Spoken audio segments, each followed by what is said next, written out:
2024 Board of Douglas County Commissioners 5:30 business meeting. There are paper copies of the agenda, and I believe there are paper copies of our audit. Is that right also? Yes, I don't know that I brought enough for everyone in the community to pick up, but they will be available online, but there All are a right, couple also copies. available online. Yeah. And of course, our full packet is always available online on our website. For this evening, we did not have a work session, so we will start with our consent agenda, which we have 4 items, followed by general public comment.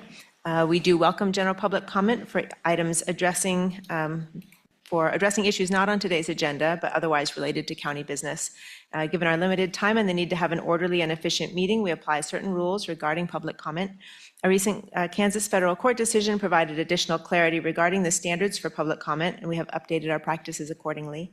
We will do our best to enforce these rules consistently and without regard to the point of view expressed by the speaker.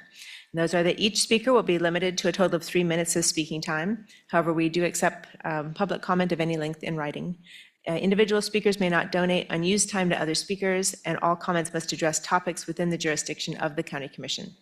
We will also maintain the decorum of our meeting. Therefore, we prohibit public comments that are threatening, aggressively hostile, or belligerent, fighting words, slander, or speech that invades the privacy of individuals, unreasonably loud, disruptive, or repetitive, or that interrupt or substantially interfere with the board's ability to conduct county business. We do reserve the right to mute or remove any speaker who violates these public comment rules. Please give your name and address at that time for our meeting minutes and address your comments to the Commission. Please also know that comments received by the Commission during our meetings do not necessarily represent the views of Douglas County government, but that we value the input. We don't usually respond to general public comment on the spot, but if you leave your contact information with county staff, we'll try and get specific questions answered. After general public comment, we move to our regular agenda. We have 3 items this evening. For each action item, we'll hear from the staff or an applicant or both, followed by questions from the Commission, and then open that item up for public comment relevant to that item. Once public comment is closed, we'll bring the item back to the Commission for further discussion and a vote. And as always, a recording of this meeting will be available on the county's YouTube page and website. So with that, we do have a consent agenda, 4 items. Commissioners, are there any items on our consent agenda you would like to remove for further discussion? Is there anyone of the public who would like to remove a consent agenda item for further discussion? Seeing none in the room, Sarah, do we have anyone online? No. Okay. With that, I would entertain a motion. Motion to approve consent agenda items 1, 2, 3, and 4. Second? All in favor? Aye. Thank you. This is time for general public comment. We will have some regular agenda items, so if you have comments for that, if you'd hold until that time. But is there anyone who'd like to give general public comment this evening? Seeing none in person, Sarah, do we have anyone online? Okay. That brings us to our first regular agenda item. This is an administration item, and this is our annual audit. So Sarah, are you planning to give us? Commissioners, I'll introduce Brooke Sauer, our finance manager, and Tara Laughlin with AGH AGH, our auditing firm. Thank Go you, ahead, Brooke. Thank you, Sarah, and good evening, Commissioners. Before I turn it over to Tara to talk a little bit about the 2023 audit, I just want to take a quick moment and thank staff. There are a number of departments that are involved with the preparation of our financial statements that are involved in central finance as a function. So I just wanted to throw that out there. Without any further ado, I'll turn it over to Tara Laughlin, Vice President of Assurance with Allen Gibbs and Hulick. Thank you.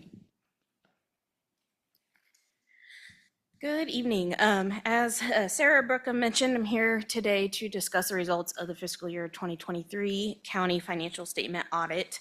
My focus today is going to be going over our required communications we're supposed to have with those charged with governance, which would be in a separate letter that was provided to you. So I will be hitting on the highlights of this letter in items that are specific to the 2023 audit.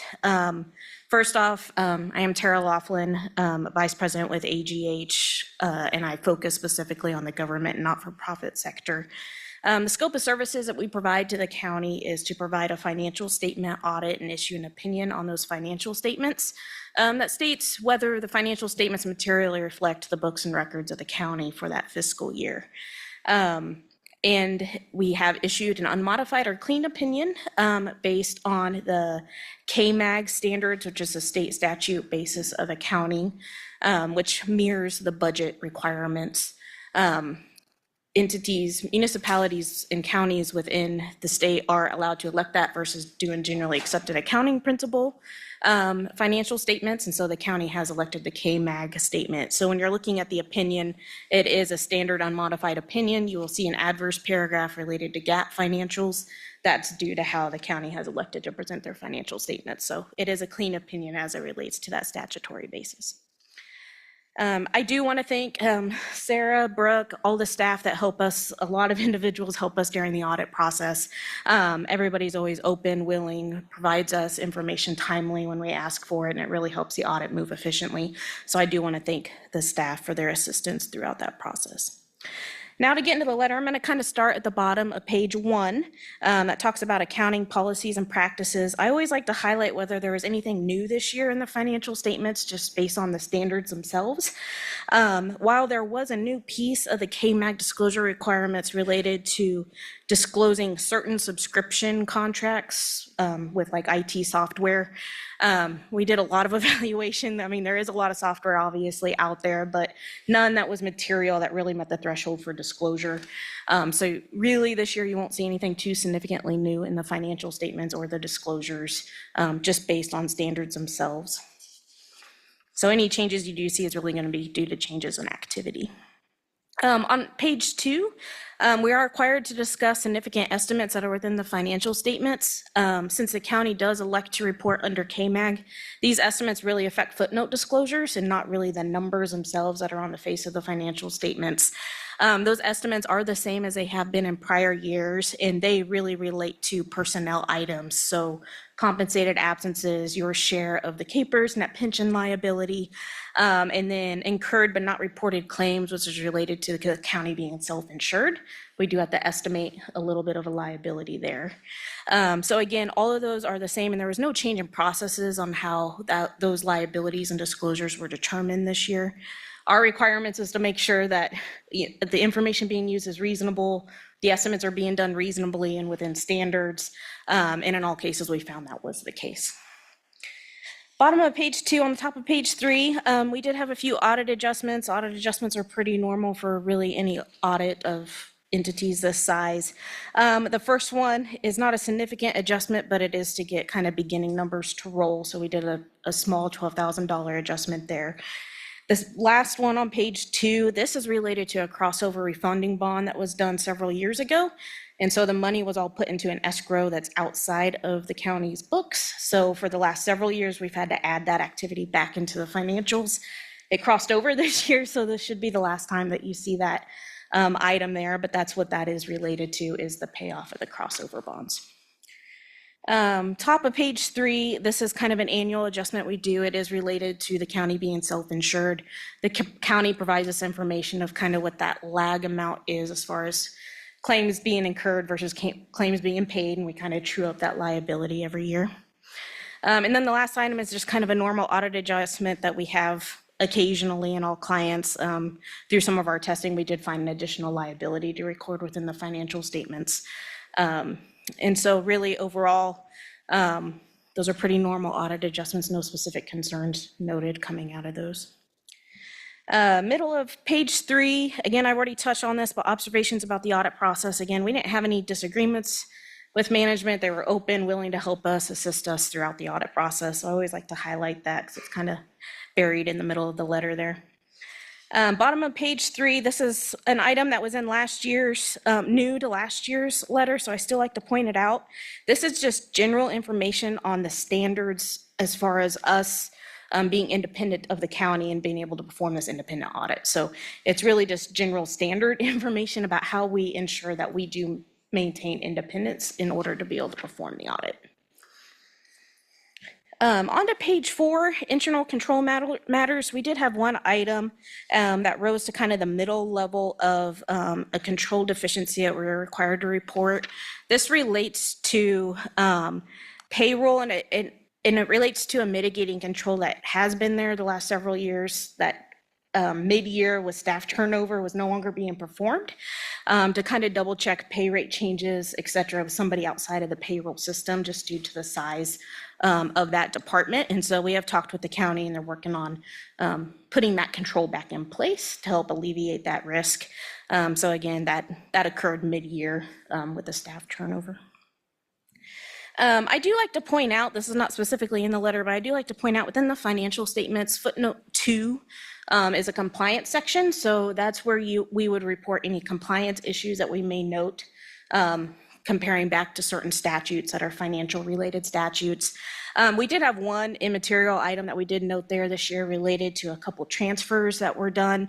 For projects that were closed out, some money was moved out of some of the project reserves because the projects were done back to the funds that gave it to them. Under state statute, that is required to have a resolution in place, and we could not find a resolution. In total, it was roughly $94,000, and you guys did 22.8 million of transfers. So again, not a significant item, but is something that we noted there just to ensure going forward that that is completed.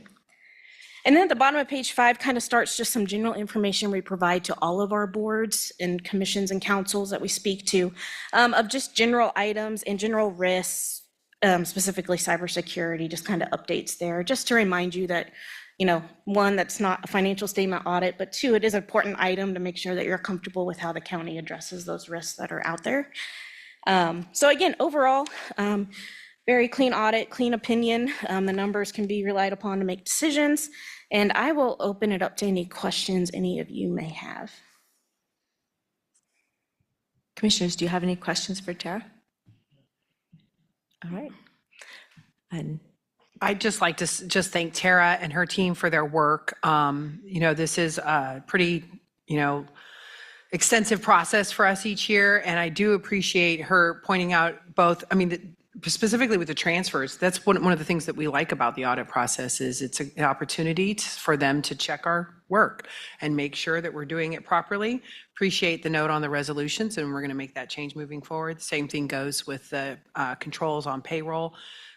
That is a finding that we had for many, many years, and I stood by it because I thought we would have to add staff in order to have those controls in place. And Brooke Sauer was able to work out a process in place to manage those controls without it. But when we had a little staff turnover, it got missed. So I appreciate the auditors holding us accountable for that, and we've got those controls back in place now. I have a quick question on that for Sarah. Is that a staff vacancy that is ongoing, or is this something that we're able to close the gap on already? Yeah, it was a staff vacancy that has now been filled. Excellent, thank you. I'll have you sit down and we'll see if there's any public comment. Is there anyone here who would like to make public comment on this item? Come on up.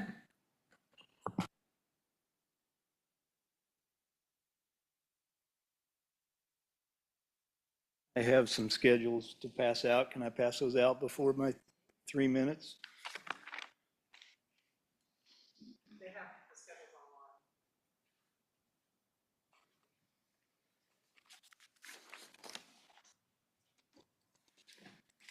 online. My name is Brent Bovee. I'm a resident of Douglas County, 896 North 1850 Road in Lecompton. My comments this evening relate to the audited financial statements, obviously, for 23. I have a few questions for the commissioners, the county administrator, the finance manager, and the auditor from AGH who's attending tonight's meeting. What is the definition of certified budget as presented on Schedule 1? Is it the budget from the budget hearing held each year? Or is it the budget shown online on the county website for each year on the open budget tool? Or should it be the budget authority for expenditures approved by you and signed by the county clerk each year after the budget hearing? On page 19 of the audited financials, Schedule 1 shows the general fund, CFD number 1, mental health sales tax, bond and interest, and local sales tax all tie exactly to the actual spend, to the penny. The budget equals the actual spend. Every other year through 2017 through 2022 show significant differences between the certified budget and the actual expenditures. Why is 23 any different? This appears to be a material misstatement in these financial statements. Commissioners, you have oversight of these financial statements. Do you know why these tie exactly? Can you explain it to us, County Administrator Plinsky? Ms. Sauer, can you tell us why this is different than the past 6 years? And Ms. Laughlin from AGH, I did not see any notes in the financial statements that explain why the reporting of these certified budget numbers on Schedule 1 differ from prior year's treatment. Can you tell us why? The schedules I've passed out point out this significant deviation from prior year reporting. And one other thing to mention, every year on every audited financial statement package, Schedule 1 is not totaled. Why? I have totals on these years for what's been passed out this evening. It shows significant underspend versus the budget for several years. So what happens to the money collected for all property tax, motor vehicles, sales tax, et cetera, that's much higher than the spend? It either goes to a cash surplus or is consumed by all non-budgeted funds, which are funded by the general fund and other funds. Please correct and update the financial statements and provide restated financial statements for 23 that have been properly reviewed and audited. Thank you. Is there anyone else who'd like to give public comment on this? Come on up.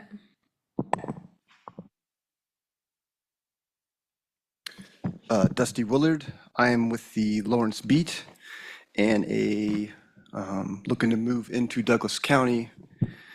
So I have a vested interest, also a small business owner in Lawrence. Commissioners, looking over the 2023 numbers here, just curious if you could clarify the details regarding line item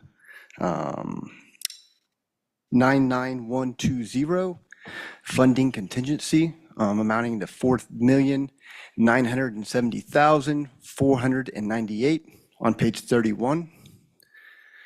Specifically, I'm trying to understand why the 2025 budget allocation is the $4,970,498, which represents a 1,158% increase from the prior year's allocation of 121,500. And if you go back to 2022, it's almost a 6,000% increase. And if you clarify what is actually coming, or what the funding contingency, what's in it, it's pretty vague. Thank you. Thank you. Is there anyone else who'd like to give public comment? I don't see anyone else in person. Do we have anyone online? No? All right. With that, we'll close public comment, bring it back to the commission for further thoughts, questions, or motions.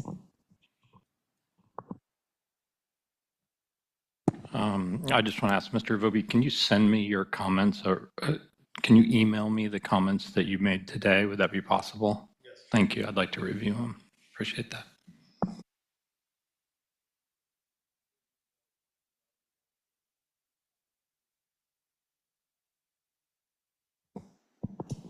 I was actually going to turn it to you. The only question that I would be curious about right now is the definition of a certified budget and what exactly that means. Sorry, I'm looking at you, Sarah, but I'll look at Brooke and Tara, if that can be fleshed out just a little bit.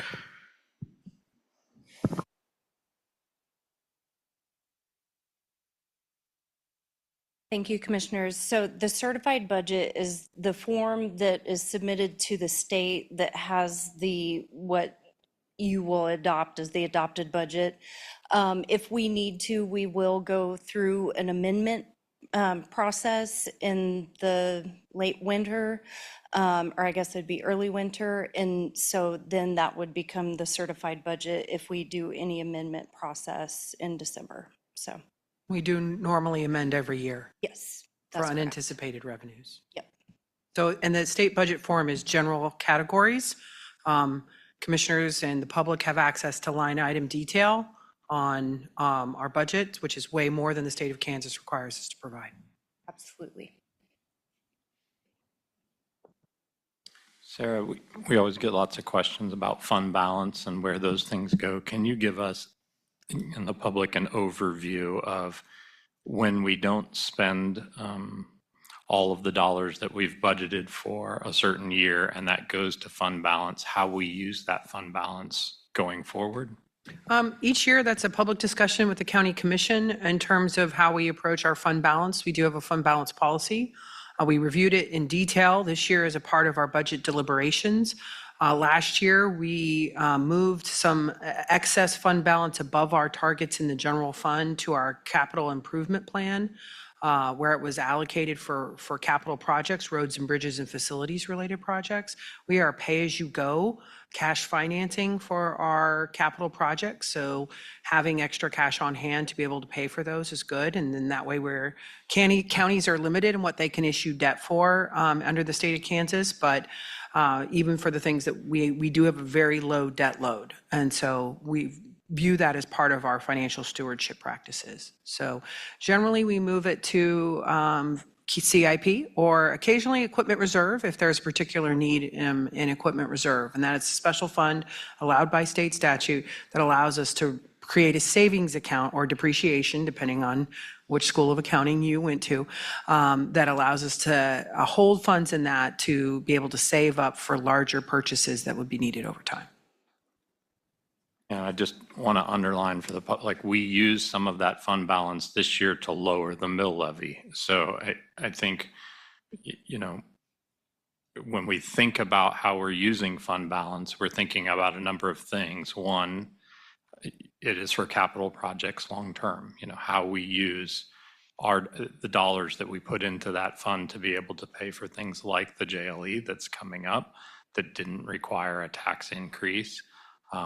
And if we have darker times, so to say, financially, economically, we have that fund balance to address those gaps that might happen due to that uncertainty. So I appreciate the question and just wanted to make sure that we cover that. We do get that question a lot from the public.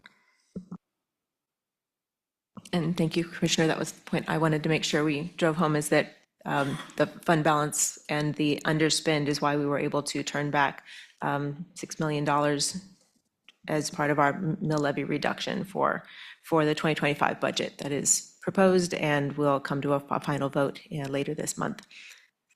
Commissioners, any other questions about the audit?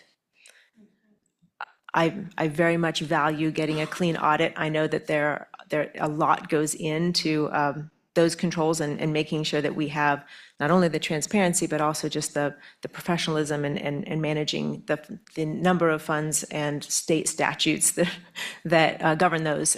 It's very complicated, and I'm really proud of our small and mighty finance staff and appreciate the work that they've done to get us here. So thank you all.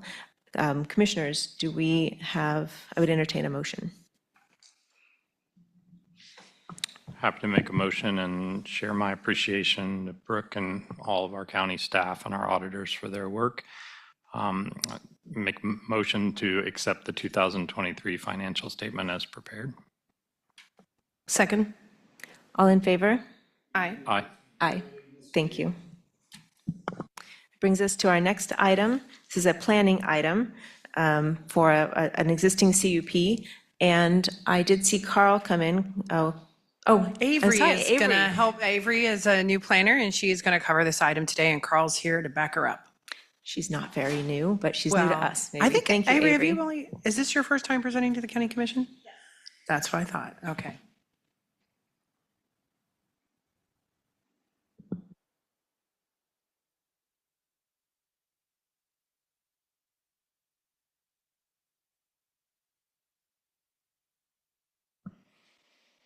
Okay, thank you. Good evening, commissioners, and thank you. My name is Avery Kerner, and I'm a planner with the City County Planning Office.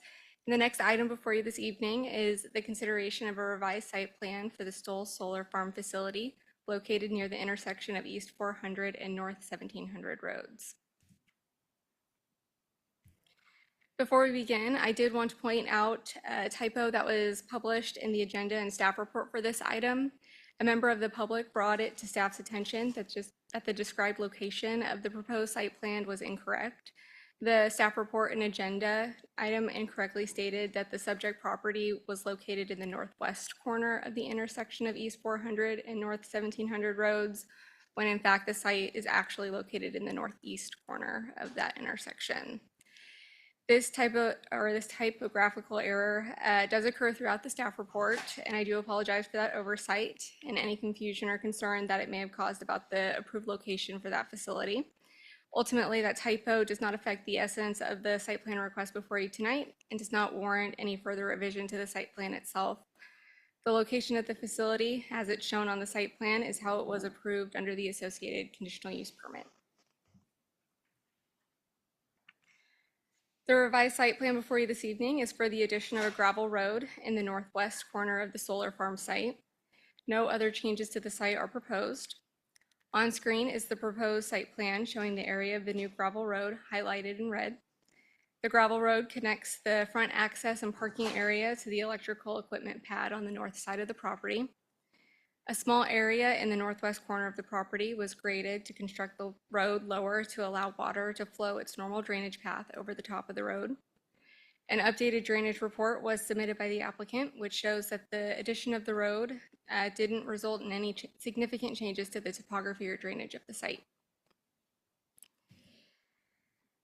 The Stoll Solar Farm facility was approved through a conditional use permit for the limited scale solar energy conversion systems use in May of 2023.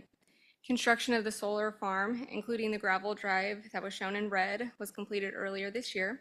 And approval of the proposed site plan tonight would allow that gravel road that's been constructed to remain on the property. The addition of the gravel road does not increase the facility site area or area for accessory equipment, and therefore does not alter the terms of the approved conditional use permit for the property.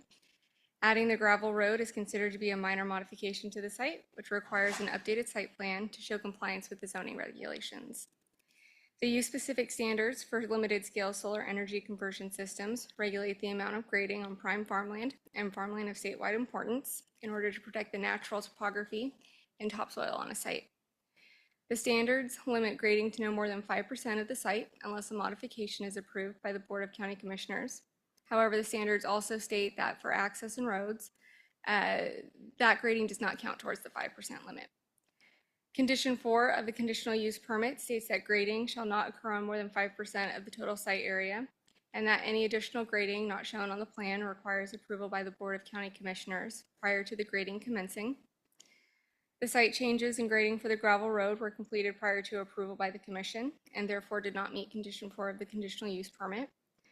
While the applicant didn't obtain approval prior to grading the northwest corner of the site, the grading to construct the road took place on less than 5% of the total site area, and it did not result in any significant changes to the topography or drainage for the site, which meets the overall intent of the applicable regulations. The zoning regulations in Condition 18 of the conditional use permit expressly state that no topsoil shall be removed from the site. If any topsoil is removed for grading, that topsoil is required to be saved and later redistributed uniformly on the site. Per the applicant, 4 to 6 inches of topsoil were removed to lower the road, and that topsoil was redistributed alongside the gravel road after it was constructed. A complete review of the proposed site plan revision is included within the agenda packet, and based on the findings presented in the staff report, staff is recommending approval of the proposed revised site plan for the solar farms facility located in the northeast corner of the intersection of East 400 and North 1700 roads. And with that, I'd be happy to stand for any questions. Thank you. Commissioners, do you have questions?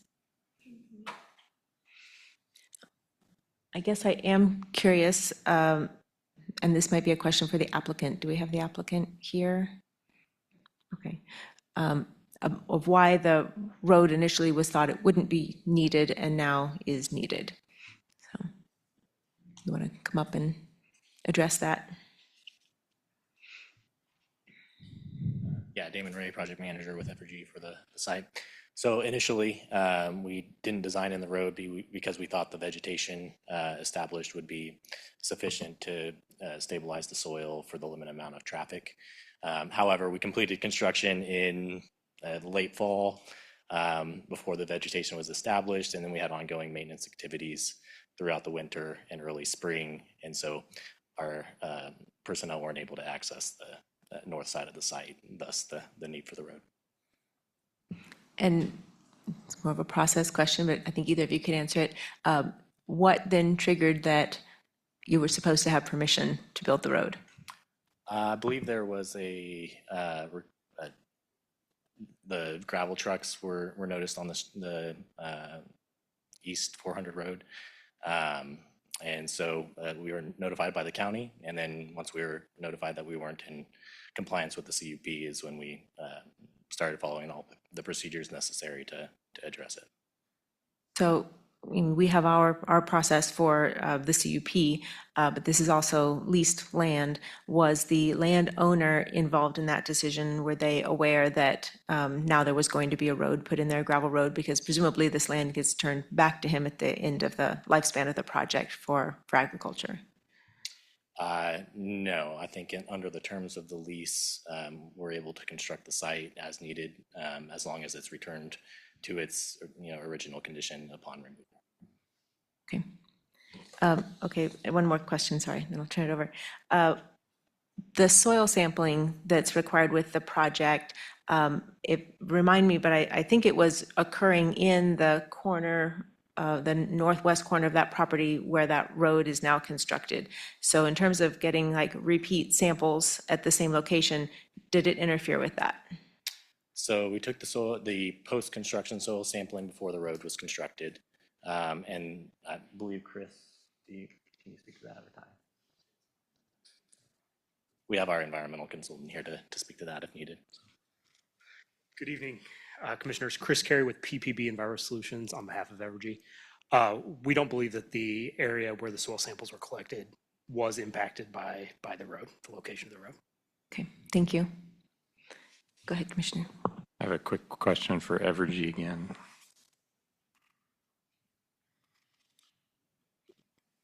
Can you tell me, what are the controls you all have in place for when you're going to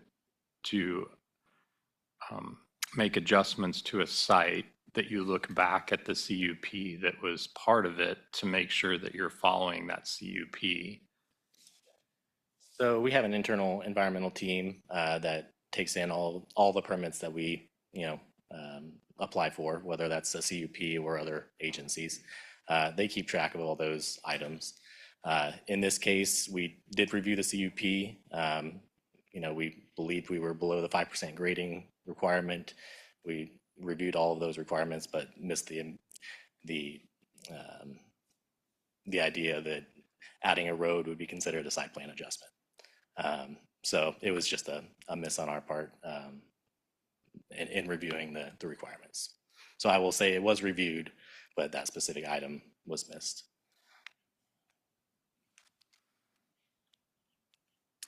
Other questions before we go to public comment? If you want to have a seat here real quick. Is there anyone in the room who would like to give public comment on this item? And seeing none, Sarah, do we have anyone online who would like to? Okay, thank you. Closing public comment, bring it back to the commissioners for any other further discussion.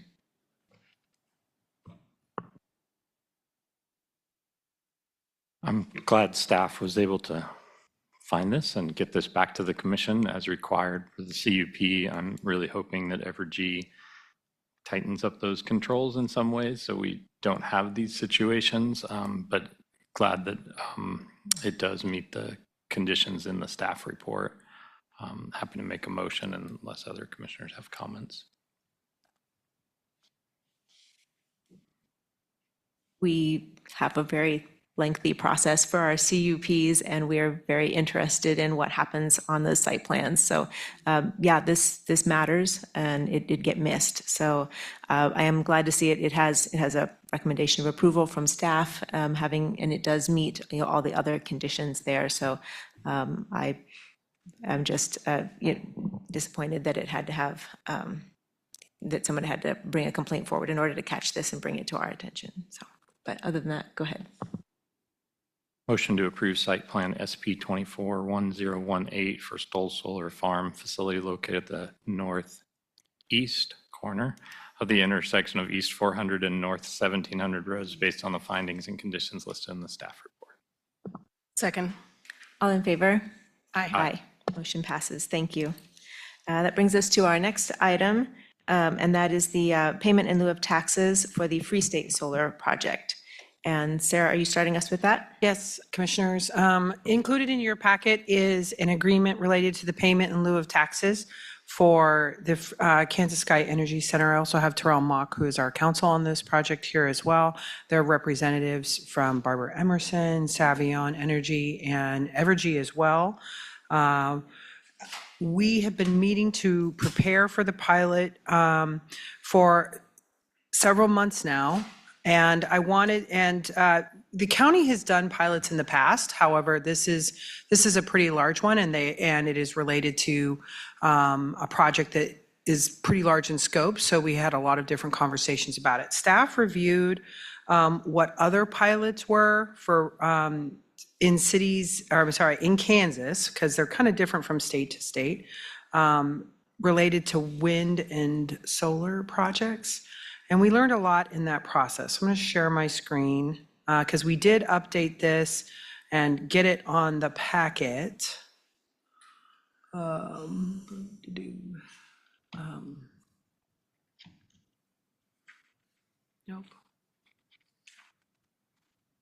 Here. We updated this to include Douglas County. I know that's pretty small up there on the screen, but hopefully you can see them all.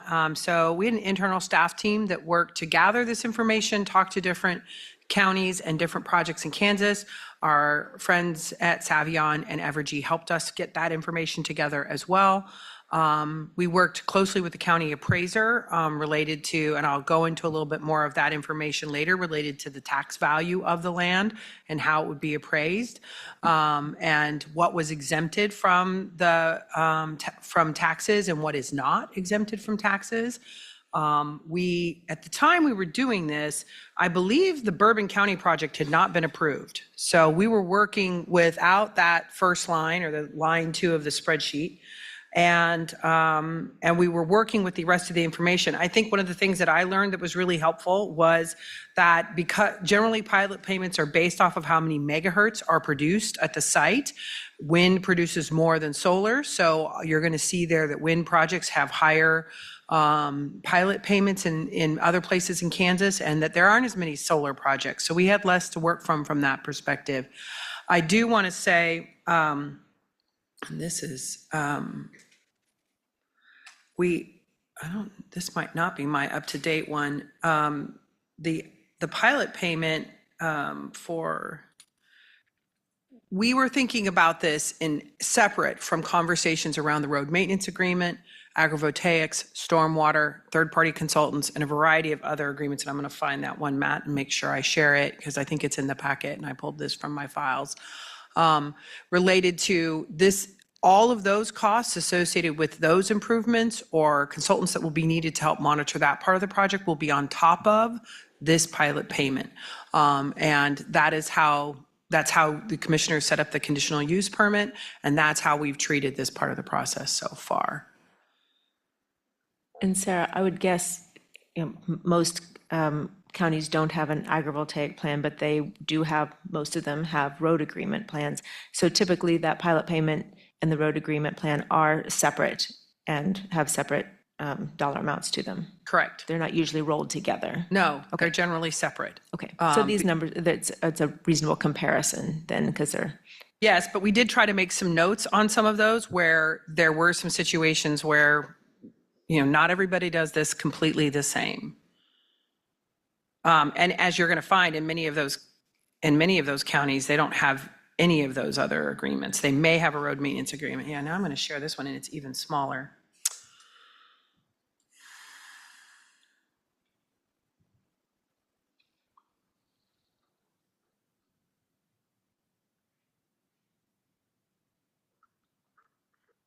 No, maybe I won't. Maybe it won't let me.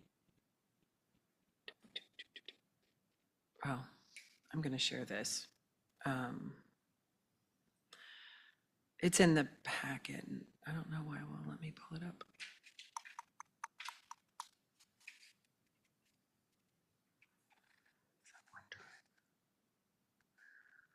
I can find it later and pull it up for commissioners. Attached, what I will move on to instead is the And we do Kansas. have access to that in our packet. Yep. Yeah, Page it's updated 11. in the packet. 11. I'm sorry. Page 11. Yep. What I will show now, we will review from, and this information was shared with the commission and the community when we reviewed the Kansas Sky Center project. This is the current tax impact of the land in the Kansas Sky Center, and we pulled out the total taxes, the Douglas County taxes, and the Grant Township taxes. As you'll see, there are other taxing entities there, but we prepared this description to show what the current tax bill is for each of those entities, and so in terms of what we were working with. These are the different taxing entities involved in that particular plot of land. So, and as commissioners know, the county is responsible for collecting property taxes and distributing them to taxing entities. So it falls to the county to do that work. We get the pleasure of sending out tax bills on behalf of all of our friends in all of these organizations and then distributing the revenue to them. So then therefore, the payments in lieu of taxes those conversations fall to the county in terms of how those are negotiated. When we talked about this, it is our intent that all of the funds from the pilot will be distributed in accordance with how taxes are currently distributed based off of their tax rate and mill levy. And that is a similar process to how other pilots are done in Kansas, but in Douglas County, but not necessarily. As you saw in some of those other pilots, some organizations kept the entire amount for the county itself. We didn't get into the details of each of that. Maybe they have a different road type agreement or there's other things in place. Some of them might negotiate something separate with a school district. But it's our intent with this agreement to distribute them in accordance with how the mill levies and the tax rate is put together. And then this was some information we put together related to the leased property tax. Commissioners, we stand for any questions you might have on the pilot agreement. I wouldn't mind, Sarah, if you could pull up, I think it was slide 3 of what you just had. No, it was slide 2. I think that the comparison of what tax revenue comes off of that land now versus what tax revenue would come off, well, pilot revenue would come off. Yeah. So This is a comparison of the actual taxes compared to what we believe the net change in taxes will be related to the leased land. The way the pilot payment is set up, and Terrell, correct me on this if I get it wrong, because sometimes I say it wrong, is that this will offset, is how I would put it. Am I saying that right, Terrell? That, and you're going to have to give her a microphone, Sean, is that if they pay an amount, oh, see, I'm not doing it right. That's okay. Yeah. So this is the estimated amount that's going to be due once the classification of the land changes from agriculture to commercial. And so they already owe this to us. And then, so if... Well, they will when the they zoning will- classification right, changes. when it changes, right. So hypothetically, in the future, when the pilot takes effect, the payment, the pilot amount would be less this amount. Does that make sense? No. I think we may have to back up and say is the zoning has not changed on this land. It No. is zoned agriculture. It will stay zoned agriculture. It'll be zoned agriculture when this CUP is Yes. over and done. But But the because leased the land, use the is leased land will changing. be taxed Right. as commercial. and it is not exempt from the property, it is not exempt from the state exemption. Yeah, and I wanted to make sure we hit that too. The land will be taxed, and it'll be taxed at a commercial rate. The structures are what is tax exempt for 10 years based on, is that a state statute or is that federal? That's state. Okay, thank you. And so so the purple reflects the agriculture and the yellow reflects the commercial class. Right, so it's about 12 times what the current Correct. tax income is off of that land. Yes. I'll have more questions, but I think I Okay. interrupted you. I think I answered my question, I think. Yeah. If I confused you further, let me know. No, I guess my next question was the contrast of the first 10 years and the pilot payment associated with that, including, I think there's a 5% increase, and the 11-year and beyond, which is a significant difference. Can you, and I think I know the answer to some of that, but can you talk about why that jump? Well, I would also invite our friends that are the applicants to the project to talk about that. But what I would say, and we covered this on April 13th, was that in order for projects like this to be successful and to be able to be operational, they need the tax exemption from the state in order to operate, to begin, and they need to capitalize those costs over a period of time. So if they were taxed at the full rate, they would not be successful and we would not be able to make any movement towards renewable energy. So it is, in most cases, the pilot in lieu of tax, the payment in lieu of taxes is not near the amount of what the eventual tax amount will be. Is that? Right, and that at year 11, the structures themselves come onto the tax rolls as part of that state assessed, and that's when that significant jump occurs. Correct. Okay, thank you. Commissioners, do you have other questions? This may be for Sarah, maybe for the applicant. I noticed in Marion County, the developer is going to enter into a separate agreement with the school district. Is it possible, we had some public input from Grant Township, that Grant Township could enter into a separate pilot agreement with Evergy? I mean, if they wanted to? I think that is a question for the applicant. In my experience in Douglas County, they have not entered into separate agreements with individual districts.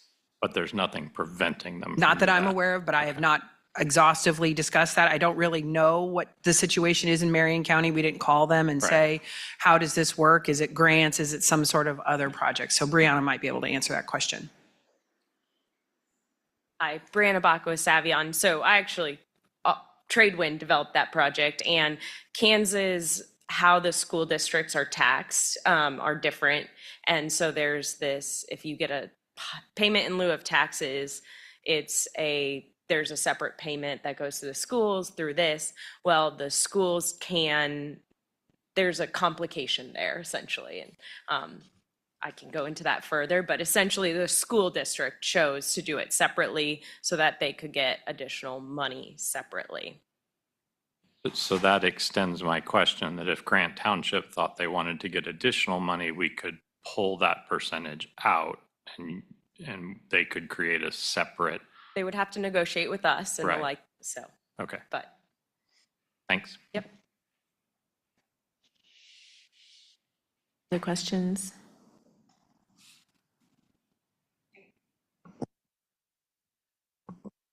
I guess, well, I'll let commissioners continue to discuss.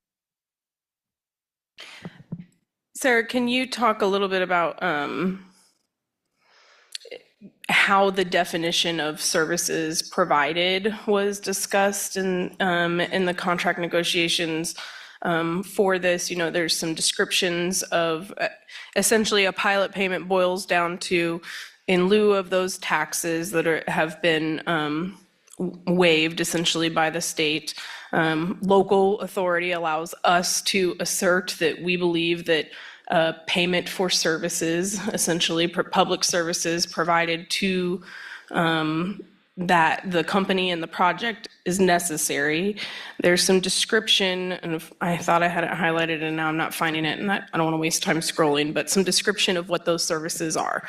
Law enforcement, road maintenance, fire safety. There's even something about streetlights and paved streets, which is clearly not relevant for Grant Township, could be relevant in other parts of the county perhaps, or certainly in municipalities. So I took that to be some sort of boilerplate language maybe, but maybe Terrell's the best person to answer this, or you, Sarah, about what that discussion of defining the services sort of, because in my mind, that's what this pilot essentially boils down to, is it's a payment in lieu of taxes and an acknowledgement of they are contributing payment towards services that may be and will be provided to them throughout the lifetime of the project, or I should say for those first 10 years of the project. Our conversation around services are related to the current services being provided by the county now for a variety of things, not just police and fire, not those specific things necessarily just called out under the pilot agreement. So, and that is the reason why it is set up such that it compensate for all, it's a payment in lieu of those taxes, that if they were paying taxes is what they go to support. So, and how staff approached this was the current tax rate that the current land is paying towards as an agricultural taxing classification, and how it is going to support those. So that agricultural land right now is paying that smaller amount to support all the variety of things being done by the county, the school districts, the townships, the drainage district, all of those entities as represented by our annual taxing process and the tax roll and tax levy. So it is not meant to carve certain items in or out. And it's not meant to compensate for specific things other than how we all provide government service. Is that helpful? Yes, thank you. I have kind of a similar question, and I think we had part of this discussion in our public meeting for the CUP, but LDCFM, which currently contracts to cover Grant Township, they didn't express any concerns over any additional service providing. It's the same, it's not residences, it's the same number of roads. I don't think we had any concerns from them. We did not, and I feel obligated to point out that Douglas County taxpayers pay a large amount of underlying support for Lawrence Douglas County Fire Medical. Correct. The costs charged to Grant Township do not represent the full costs of providing that service to the township. Okay, thank you. I had a question, it's probably a question for Terrell on paragraph 12. This is one of the pieces that will likely come to us are conversations around decommissioning. And this line, I wondered if it needed to point to that, and maybe it does, maybe it doesn't, but this is the end of paragraph, first paragraph of paragraph 12. That they may abandon all or part of the project, the sole discretion of the company, but then the part I wondered if it needed to be added, but that triggers the other agreement, the decommissioning agreement. It would automatically trigger that. Okay, Yes. thank you. Mhm.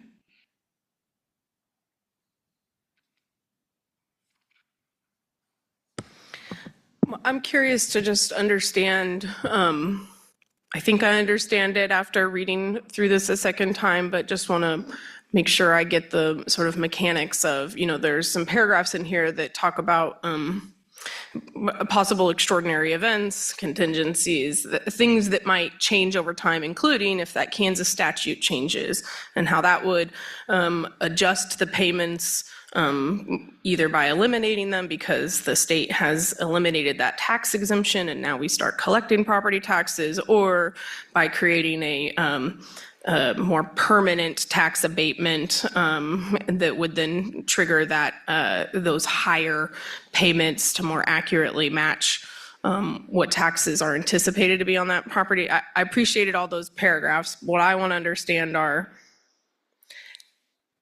how, at what point and in what way would it be assessed that an adjustment needed to be made. So these are annual payments, right? And they're due by December 31st of that taxing year, right? What's the mechanism or process for either the county or the company to raise that there is some material change in circumstances that means we need to adjust the payment in some way? Commissioner Reed, I think you were referring to, I believe, paragraph 13. And in that paragraph contemplates the relatively unlikely situation where the statute that all of this is resting upon goes away. Okay, so then that, of course, that would trigger that event. And then, if there comes to be a situation where they can no longer operate the facility itself, then that event would trigger, And it's outlined this in. document. Yeah, and it's outlined in section 6 on the notices. Yeah. So they're required to give us notice if there's something that materially changes. Thank you. I think I might have missed the, I do see the notices section. I guess I just wanted to make sure that, because there are a couple of different instances that might trigger a change in the payment. The statutory change, just for the public's interest. Other things might be war, insurrection, We cover everything. natural disasters, fires, et cetera. So I just thought that was interesting language. I've read that before in contracts, but that there are there's a spectrum of, albeit unlikely, but things that might trigger a change. And the way I read most of those is that the change is most likely to be brought forward by the company and by the applicant because of some change in their circumstances, which makes sense to me. I guess I want to understand better on the county's side, and I think maybe that statutory change would be perhaps the only thing that really triggered us to initiate some sort of conversation, and so that would just be happening on the legislative calendar schedule. We would know that law changed, and it would trigger us to revisit this agreement and determine how we needed to adjust it. Well, and we would propose some sort of I think adjustment. we've already proposed it, right? It's already in the agreement. It would just trigger the clause of this agreement. Okay, thank you. Yep. That's helpful clarity. And I really liked that was included. That's been a question that we've fielded from the public. Well, what happens if at year 11, the state changes and we do not have access to that tax revenue coming off of the structures there? So I was very glad to see that kind of as a fail-safe included, so appreciate it. In terms of either that number, which they're calling the special pilot, that may or may not get triggered, and the regular pilot payment, am I right to think of this in terms of this is the minimum that they would pay for that year? If indeed the tax comes in at higher than that, then they pay that higher amount. So is that correct? Yes, that is correct. Thank you. Any other questions yet? Not yet. Okay. I will open this up for public comment. Is there anyone here with us tonight who would like to give public comment on this item? Come on up.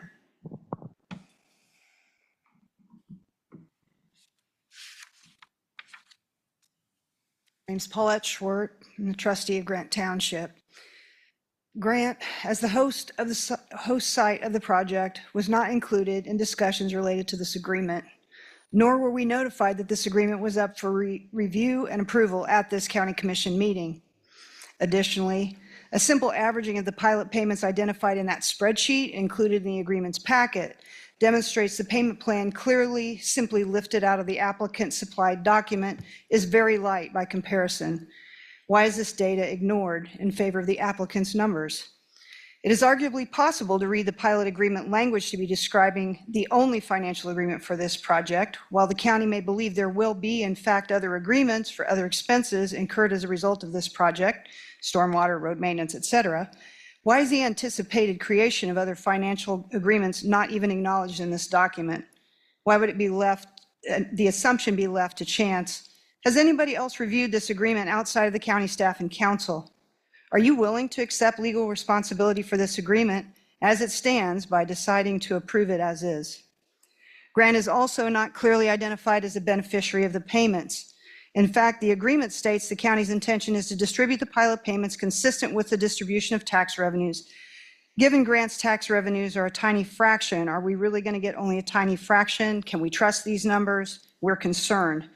There was, in the same document where the payment table came, a table that included anticipated dollars of pilot payments to be paid to the various taxing bodies. This wasn't included in the document, and it doesn't match the numbers that Sarah provided, and the numbers that Sarah provided are significantly lower. How Grant, the host of this project, will benefit in a meaningful way is still unclear. We remain extremely uncomfortable with this ongoing lack of clarity and communication. In closing, this document clearly favors the applicant's preferences, and it appears little research has been done or modeling before using these applicant-supplied numbers. As a reminder, it is the County Commission's responsibility to do what is best for the county's taxpayers, and that includes Grant Township, not the applicant. Thank you. Thank you. Do we have anyone else in the room who'd like to give public comment on this item? Sarah, do we have anyone online? Okay.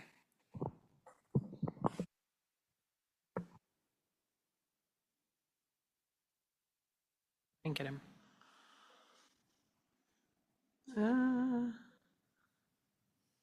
No, I can't. I can. That's so strange. Sarah, I'm trying to move them over. This is Robin.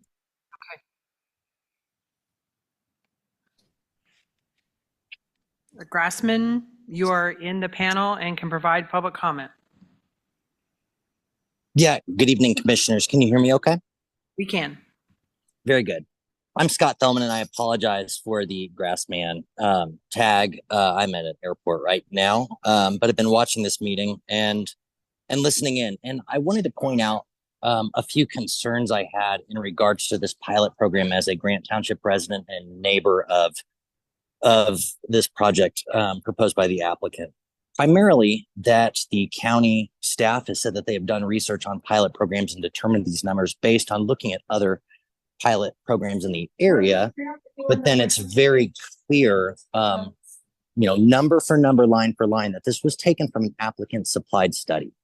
And so my question would be, is this really of the benefit of the county, or is this of the benefit of the applicant? And how much research was done to determine whether or not these pilot payments are appropriate based on the size and scale of the project, especially considering when the average of the pilot programs that were researched or at least appear to be researched is 26% higher in payment per megawatt than the project in front of you, or the agreement in front of you today. Furthermore, it seems that not approaching the township, not considering the neighbors, taxpayers of the township in regards to this pilot program is just plain disingenuous. So that's all I have. Thank you. And I hope that you guys send this back for further review for the betterment of Douglas County. Thank you. Sarah, do we have anyone else online? We do. Jean Dorsey. And Robin, if you make me co-host, I can move them over too. So. Jean, you're in the panel. You can come off mute and provide public comment.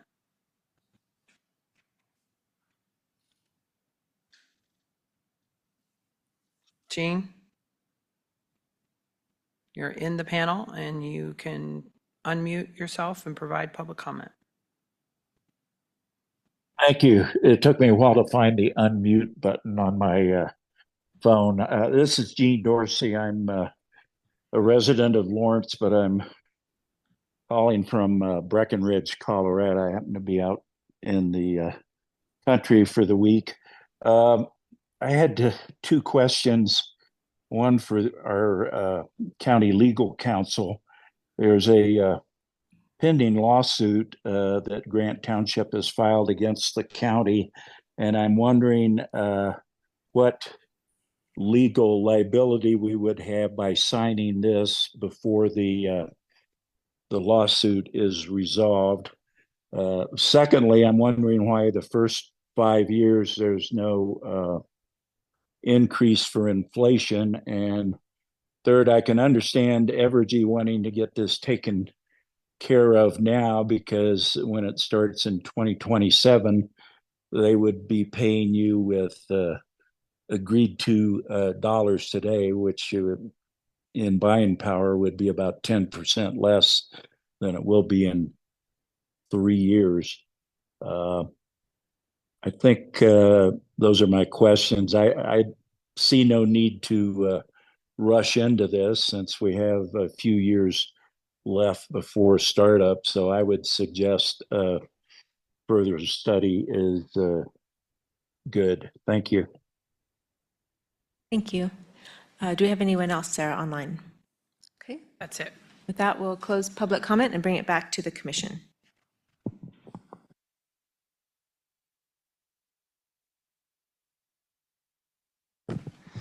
This is Commissioner Reed.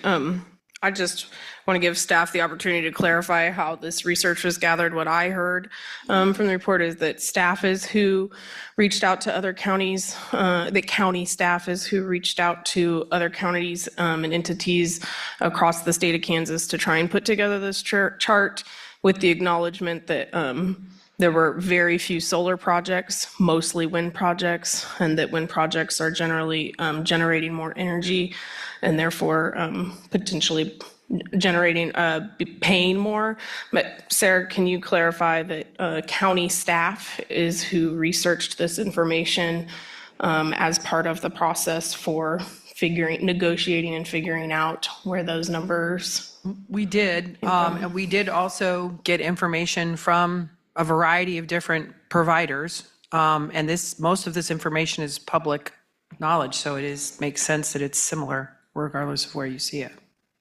We heard some references to a study provided by the applicant, furnished by the applicant.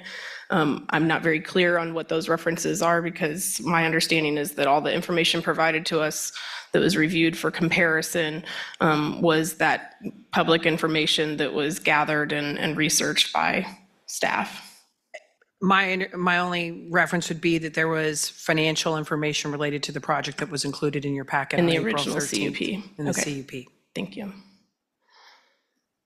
And I want to state, because I didn't say it earlier, in addition to the pilot payment, we have agreements coming forward from the developer that are responsible for revegetation, vegetation bond costs, fencing for wildlife corridors, vegetation screening, bird mortality studies, groundwater monitoring, decommissioning bond, well water testing, soil testing, road cost maintenance, and third-party consultant reviews, and agrivoltaics, all left to come. I anticipate most of those will have costs. How many of If those not are all. typical from other counties in Kansas? I'm not even sure one of them is, maybe two, road maintenance and maybe some screening. That's about it. And that's just something to keep in mind as we're comparing costs, that we're asking for a lot of things that other counties had not. One other thing I'll address from public comment and just get clarity from legal counsel since we have you here. The question about any potential liability, since this is in litigation currently, my belief and my understanding is that it does not impact liability in any way, and that the pilot agreement is only triggered by the completion of the project. So if anything stops the development or completion of the project between now and then, this agreement is a moot point. That is correct. And it's completely separate from the CUP process even, right? This is a separate agreement outside of any CUP proposal that is in litigation. So it's Thank you for nothing to that. do So with to it. clarify, to put a point on it, there is no condition that a pilot payment be required. That is not a condition we included in the permit. It is something that the county requested as a good faith effort for providing community benefit to go along with this project as approved by the county commission. That is correct. The pilot is nowhere mentioned in that as a condition. Thank you. I'd also just mention that in order for the applicant to move forward to the KCC, they have to have all of their total project costs included in that. So that is a reason why we need to get this approved before construction begins. The other financial agreements that Sarah just listed, is there any need to spell that out in the pilot agreement, or can you point us to where that's covered anyway? We didn't really want to limit it to just that, just in case, it's really separate from that. So, I mean, when you end up looking at fencing for wildlife corridors, if you decide that that's zero, then do we go back and amend the pilot? So all of the documents are separate from each other in that sense. That's how we looked at it. Yeah, and those agreements are part of that CUP process, of which this is not. So one does not affect the other. Okay, that makes sense. Yeah, all of these others are spelled out in our CUP. That's correct. As conditions. Yes. And I don't think we have the ability to require a pilot. This is more of a good faith agreement, correct? Correct. That is Cannot correct. require a pilot. Okay. Another comment, we've talked about, and it's written in the agreement, that that money will be distributed as taxes are distributed. So based on all of the taxing authorities and what portion of tax dollars they normally would receive. Can you point to it in the document where I can just lay eyes on that again? I know I read through it. Page 2 says, fellow commissioner.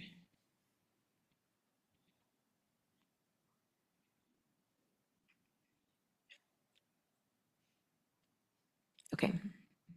Yeah, county shall distribute such payments in the same manner as taxes are distributed. So that's the statement that we will distribute it according to tax rates and tax levies. And that's on section 1 at the bottom of page 2. And those may change. Tax rates, tax levies change. That was my question.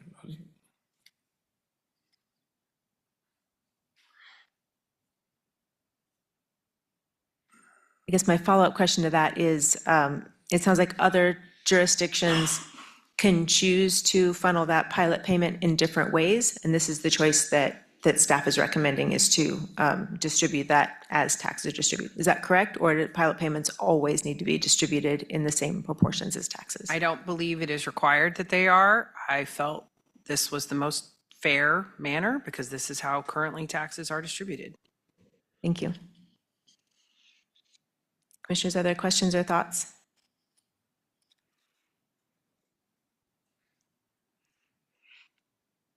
I have another question for Sarah. You said the county has negotiated pilot payments in the past.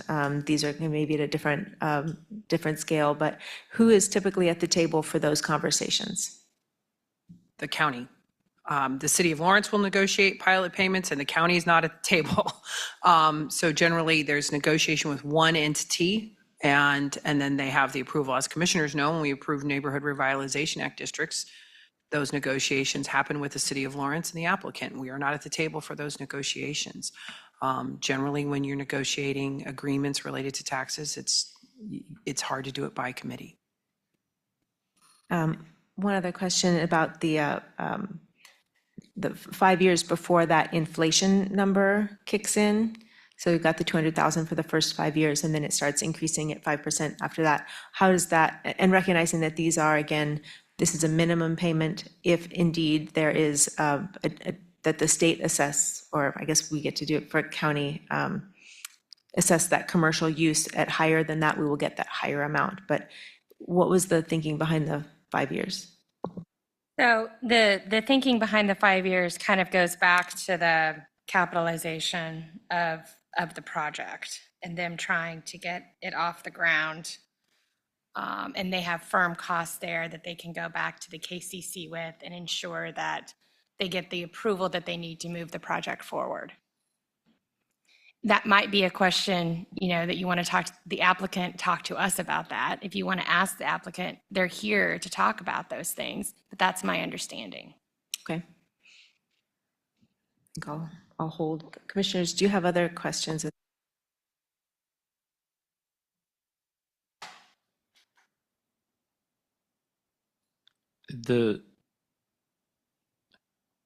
My curiosity is around making sure that Grant Township gets its percentage. And the comment that I heard from the public is, how can we trust that those dollars will come to us? When I read the agreement, it says it's the county's intent to distribute the pilot payments intent or we will. I mean, and I mean, If you want to change it to will, you can change it to will. Yeah. I think our Yeah. intent is what we were trying to say there by that. And I appreciate you bringing that up because, I mean, every year we distribute taxes Right. based off of, state required notices and distributions. And, we're actually very accurate in that amount. And so it seems somewhat strange that there's concern that there's a lack of trust there when every year we distribute property taxes and sales taxes without any sort of agreement that states that, are we doing it right or are we doing it correctly? But if the commissioners want it to say will, we can change that word to will, I believe, if council wants it, as long as the applicant is agreeable. Well, and what I see is the county shall distribute such payments in the same manner as taxes are distributed. So I think that shall language is strong. yeah, it's just at the bottom of the page there. Okay, The very last sentence that I was looking at. thanks. Commissioner? Yeah, Commissioner Kelly, I appreciate that, and I did highlight that paragraph because I think I was happy to see shall distribute. That seemed very clear and concrete to me, but I would agree that the word intent at the end of that calls it into question a little bit. I think it's a minor question, but I think if legal counsel is agreeable that either changing that intent to will or shall, again, just to mirror the same language, helps strengthen it and makes it more clear.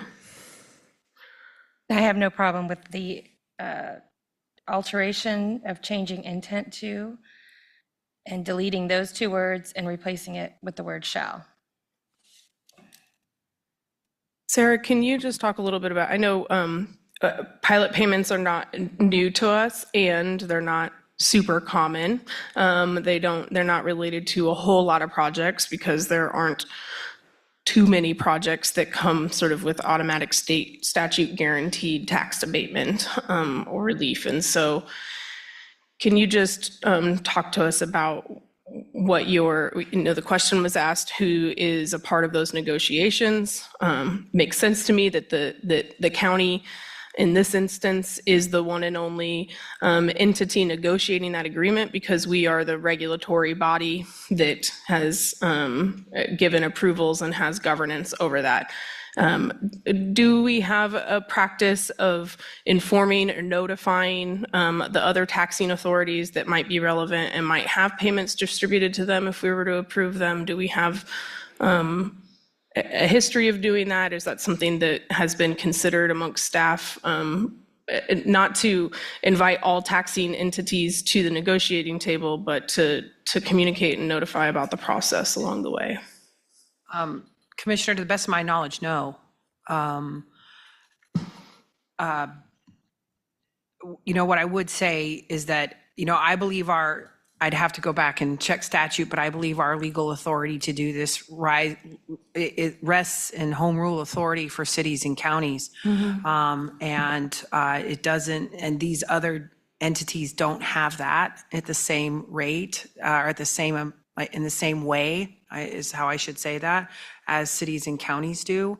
But I hate to I don't want to say home rule because it makes us look like, but I think that is why it is outlined that way in statute. It has not been our practice to necessarily negotiate this by group, but, I am certainly willing to do our best to communicate more fully with folks. But I would say with each of these on your tax roll every year with each of these jurisdictions, there's so many changes from each one of those. And so there might be more conversation that happens with the treasurer's office or the clerk's office in terms of setting of the tax roll, that how much detail they get related to their tax roll that can be provided. And that's something we could follow up on. But generally those conversations take place when they get their tax roll and they set their levies. We don't talk about individual pilots or individual adjustments or,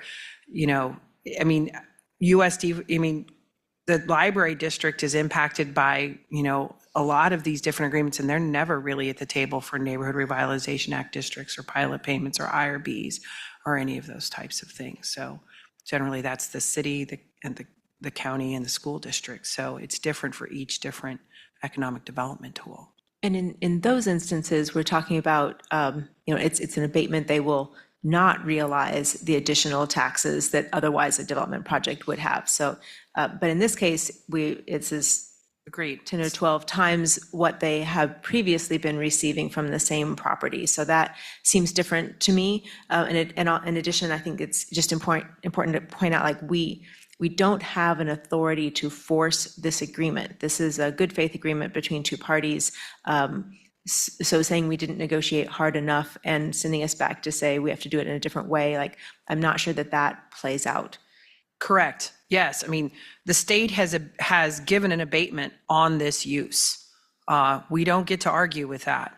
And this is all about money that we're not receiving above what the current amount is. So if you had said you don't get approval of your conditional use permit unless you give us a pilot payment that we're happy with, that's illegal. So that would not be what the county commission could do. Thank you. I think that's an important point, that this is not like other things where we hold the It's not cards an for that. abatement. This is a plus, right?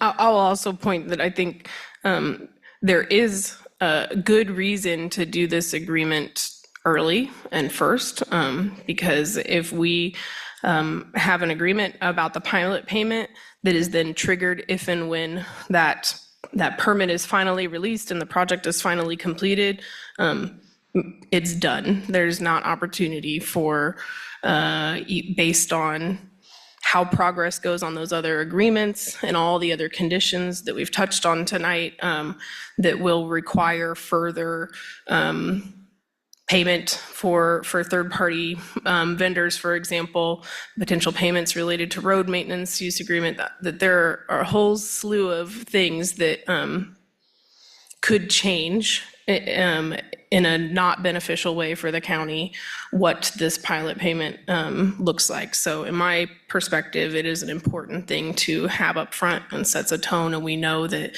if the project comes fully to completion and operation, that this is what we're working with, in addition to the other agreements that will come down the pike and that we'll take on one at a time and figure out what the fair and equitable way of paying for that or mitigating issues will look like. I think another reason would be that there's been public interest in knowing what this would be, and otherwise there's kind of just, we haven't quite known how to put a dollar figure on what would happen with this project and how it would impact the tax base. And this gives some, a basis for that conversation back with the community. And I think sometimes that this pilot is 10 years, and then beyond that, these structures come onto the tax rolls, and there is a significant increase in that tax base there. I think that's a piece that sometimes gets missed too, and just saying that, these are awash because of this state abatement, but that state abatement, sunsets, and even if they decided to renew that, we have a clause in here to cover that too. So I appreciate this discussion, commissioners, because as I'm thinking about it, I'm thinking about all of the services that happen in Douglas County that maybe one governing agency would like to have a little bit of a different say or be part of at the table in doing that. And in order for government to function in a way that it does, in the way that it's designed in Kansas, there has to be certain things, or we've decided there are certain things that, a larger governing entity like a county is going to negotiate on behalf of smaller government entities. That our responsibility is to understand the values of the county and the values of those smaller entities and weigh those against each other in making hard decisions. So I appreciate the comments coming from Grant Township, and really, I think I'm not living in Grant Township, but I'm trying to empathize as best I can with the impacts that this will have on your community, and wanting to make sure that it we reduce that harm as much as possible, and that requires trust. And when I hear that we don't trust, I'm concerned, and I appreciate what you said, Sarah, that there are many things we do for our townships now where I think we have shown trust, and I think we have shown we will do what we will say we will do. We will address concerns as they come up. And in this case, I would ask that we extend, that we don't assume that something different is going to happen in this case.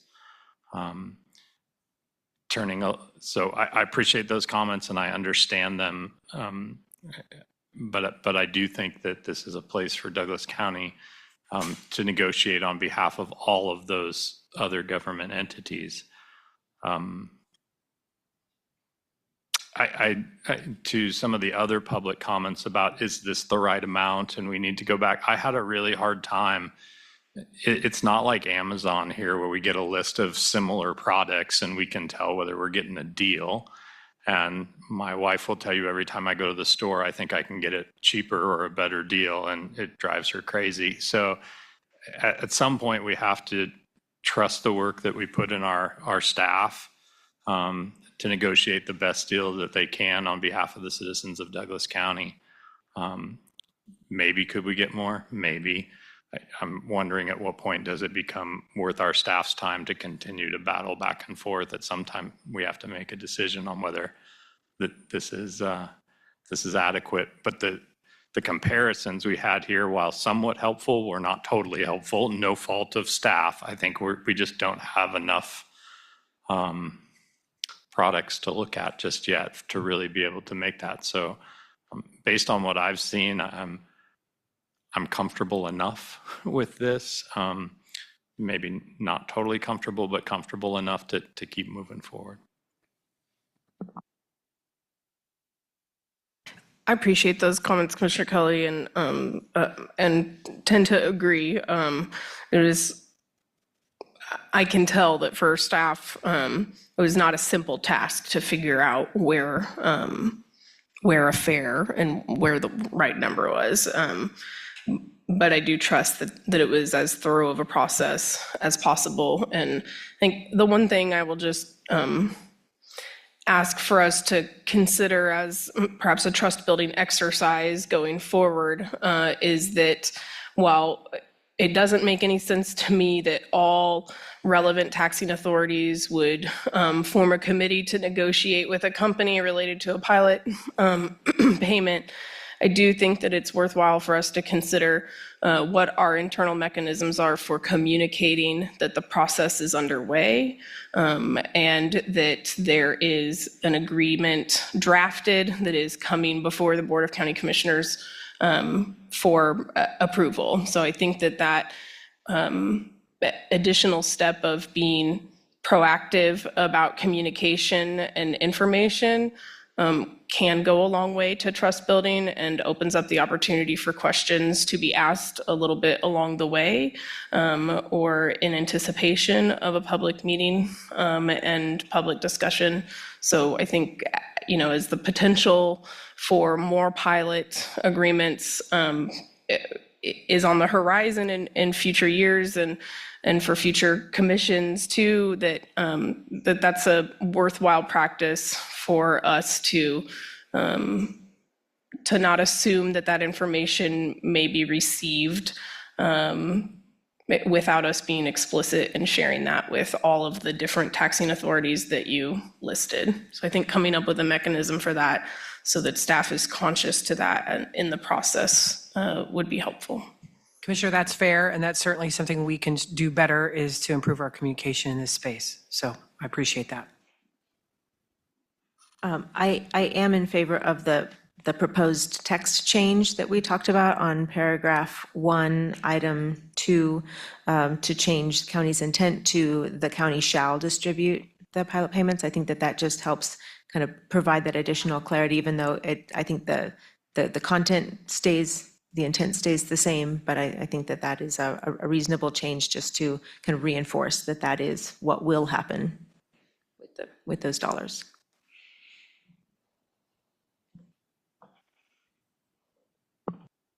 And we also had a very small typographical error also in there that I think we failed to mention. We had misnumbering on one of the sections, so from 15 to 12. So we will make that amendment to change as well. I believe it was uploaded. Yeah, the what's corrected been version. Yeah. And just for clarification's sake, that was on the very top of page 3, the first sentence. In the first version, so that was uploaded with the agenda last week, in that first sentence, it read, except as provided in section 15 of this agreement. And we corrected that to section 13 of this agreement. I'm about ready to make a motion, but Sarah, I'm going to ask if staff could put together a chart that shows, this is what current taxes are that is collected and distributed to Grant Township.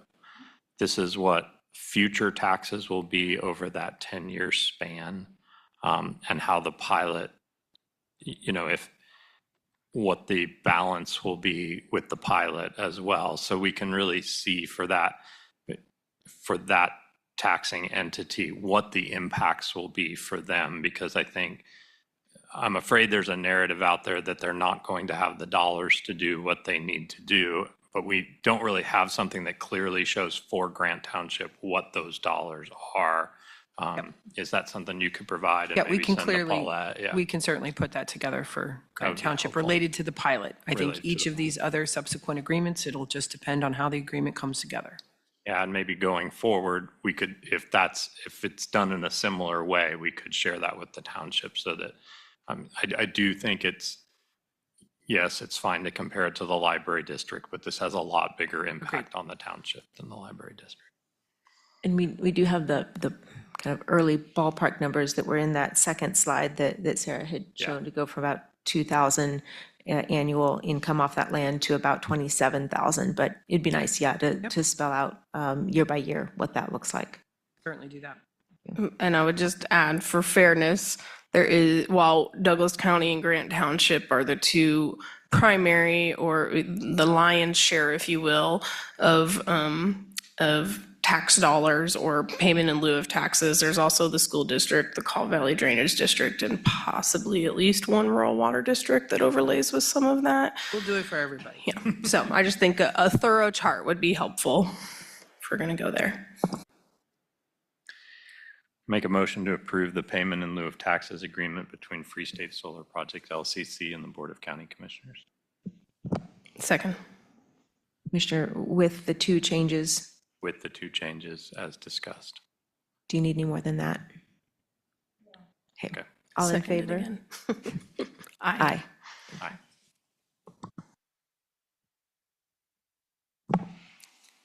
That brings us to our appointments, and pull that up. Sarah, can you walk us through if we have any appointments that fall on our radar for this evening? Commissioners, we have a number of vacancies, but I don't have any nominations for you to consider tonight. And I have a few to talk about in the future, but nothing to bring forward for a vote.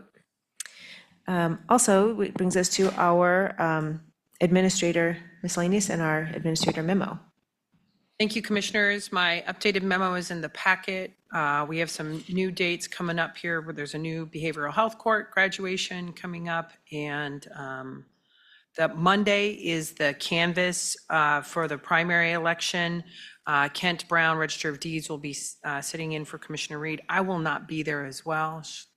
Sean and Jamie will take care of you. Next week, we have a work session with the Extension Council. And then we have work sessions for the next several weeks. So we'll be meeting at 4 o'clock for the next 3 weeks. And Commissioners, that's all I have. Thank you. Commissioners, do you have any miscellaneous items for this evening? I do not. I'll just briefly share that we had a CJCC meeting yesterday to kick off our strategic planning process. So we have a very assertive timeline for the next few months for a newly formed work group on the heels of us approving the new bylaws to get JMI's help, continued assistance with really outlining a pretty robust strategic planning process that will hopefully help our, both Katie and staff and core CJCC membership to be able to know what that process can look like in future years. So I'm really excited to have JMI stay on the ground with us. They'll be coming and doing some in-person focus groups and further site visit and retreat, strategic planning retreat with CJCC membership. So we're asking a lot of our members in the next few months to lay some important groundwork, but I think that'll really pay off with some concrete goals and objectives to work towards for the next 3 years. I very much appreciate you serving on that board, and I'm excited for that work. I've rarely been as excited for bylaws changes as I was for this batch. I think it really will give some teeth to that group to move forward, and I'm excited for the strategic planning process. So thanks for keeping us updated, and we'll be glad to hear more in a couple of months. Anything else? I had one other thing, just in case any other commissioners are going. I plan on August 22nd, which I suppose is after our next meeting, but next week, planning a home reception and dedication for Habitat in Eudora. So I'm saying that mostly for Robin's purposes, if she wants to go ahead and add it to the public notice. And fall is always a busy time, so I'm sure we will all have some events land on our calendars in the coming weeks, and we'll keep Robin updated about those. All right. If there's nothing else, we are adjourned for this evening. Thank you all.